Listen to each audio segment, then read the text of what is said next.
Blast me to the mortal realms. It's time for the Mad Merlins review of Warhammer Stormbringer, issue 15 by Hachette Artworks and Games Workshop.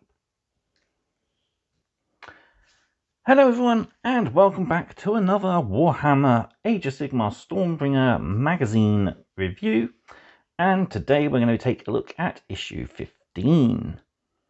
So this issue came with 3 Stormcast Praetors, which are some fantastic looking models. Can't wait to get these guys built and painted once I know how the magazine's going to handle the Iron Fane's colour scheme. But I have an inkling in my head how they're going to do it, so I'll have to wait and see.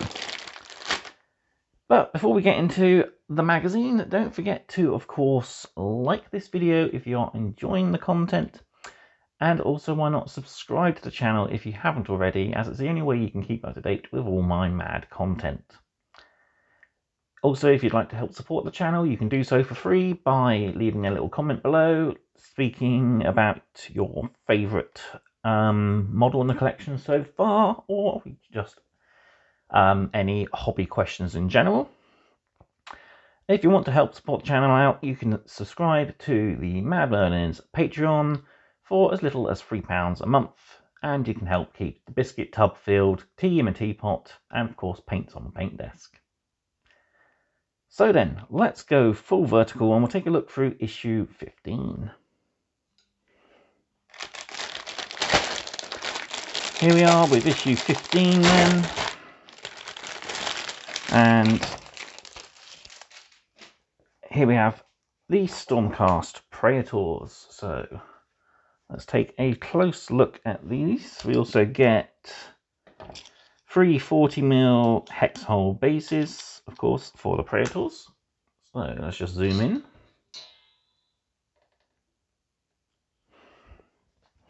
And we can have a close look at the Praetors on sprue, and they do look fantastic models. So this is frame G from the Dominion box, and I believe they are also available in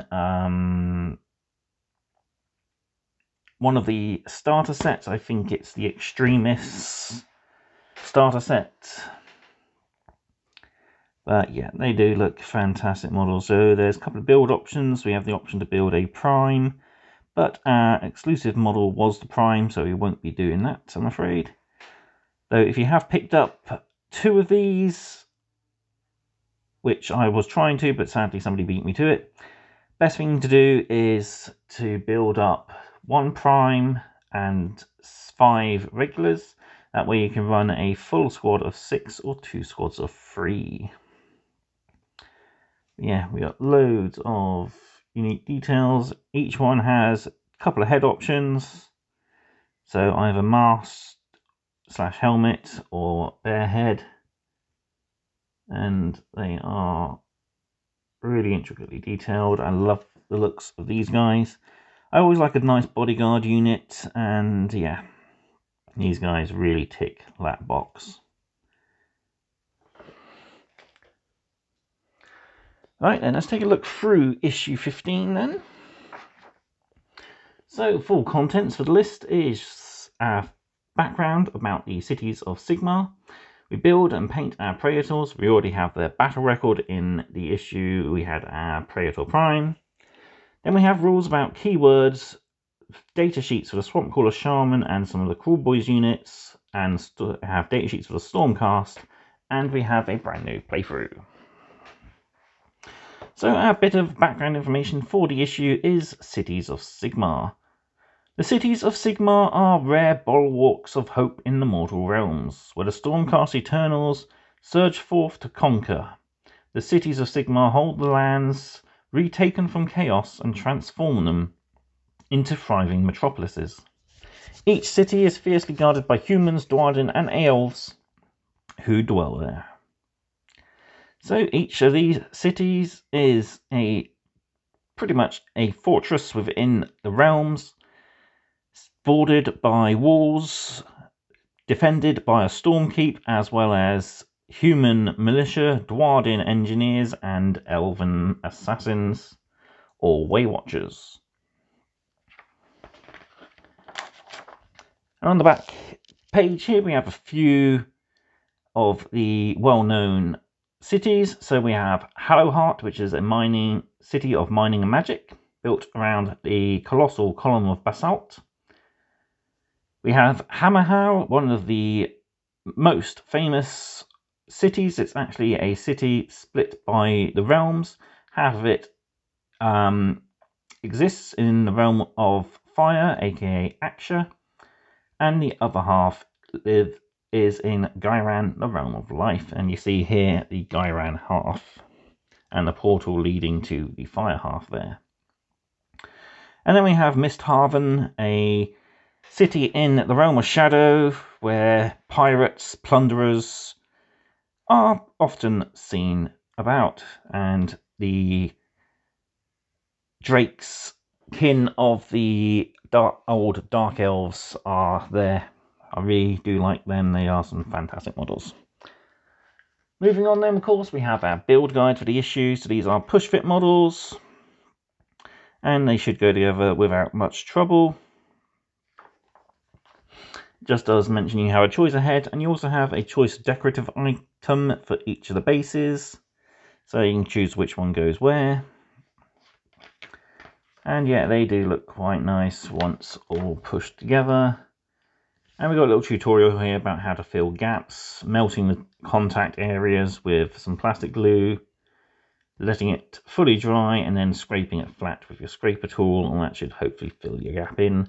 Though I like to, while the glue is melting, I like to go in with a texture spatula and just try and smooth it over.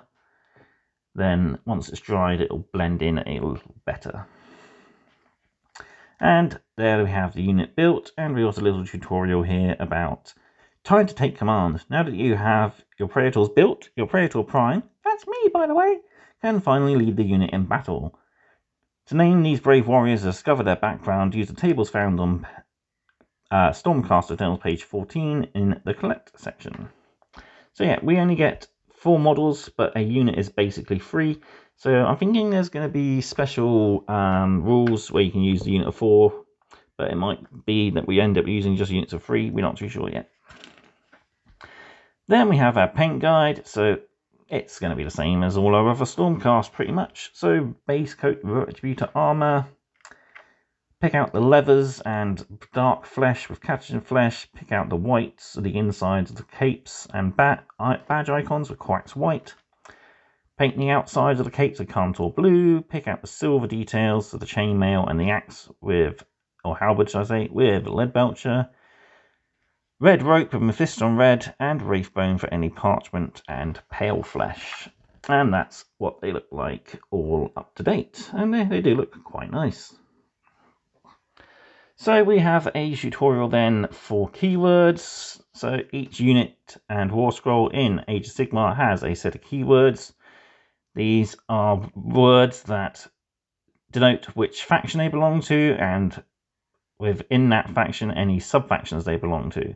So Stormcast belong to the overall Order faction, and they are part of the Stormcast Eternals sub-faction and part of the Thunderstrike and Redeemer Brotherhoods. And characters have the hero, and if they're a wizard, they'll have the wizard keyword as well.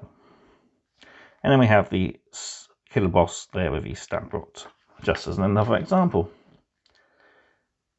So yeah. And we've got a couple of tutorials here about how to build your armies using keywords.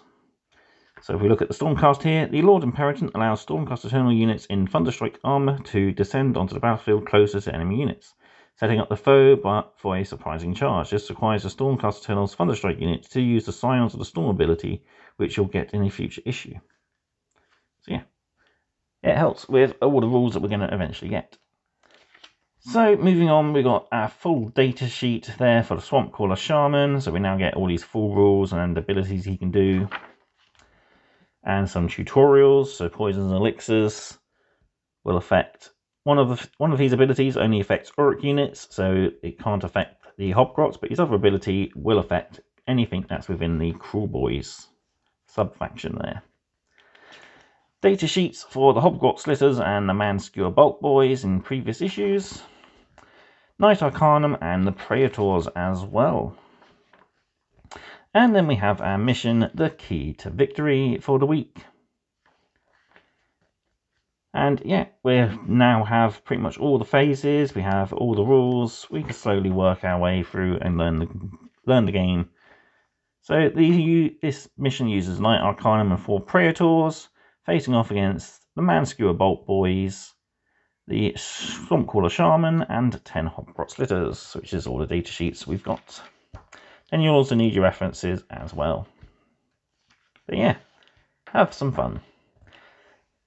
Up next then, we get our first piece of terrain, and it is the Primal Layer from the Warhammer Underworlds. I wanted to pick this up back when it came out, but I believe it's no longer available. But we are luckily getting it within this collection, and I can't wait to add it to my Underworlds collection. We are also getting in issue 17 a couple of new paints, Abaddon Black and Agrax Earthshade, so we can add even more details to our models.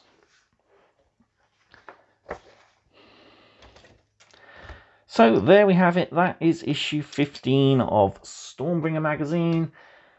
Let me know what you think of this issue down in the comment section below, and also let me know if you would like to see Premium Set 1 covered, as I have that amazing kit. I've looked through it already, and it does look quite amazing. The paint guide's well done, the build guide's nice and simple, a couple of sub-assemblies, which is good.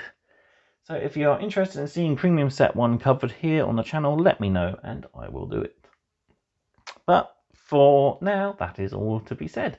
So I will see you next time for another Stormbringer video review. And yeah, don't forget to, of course, check all my links down below.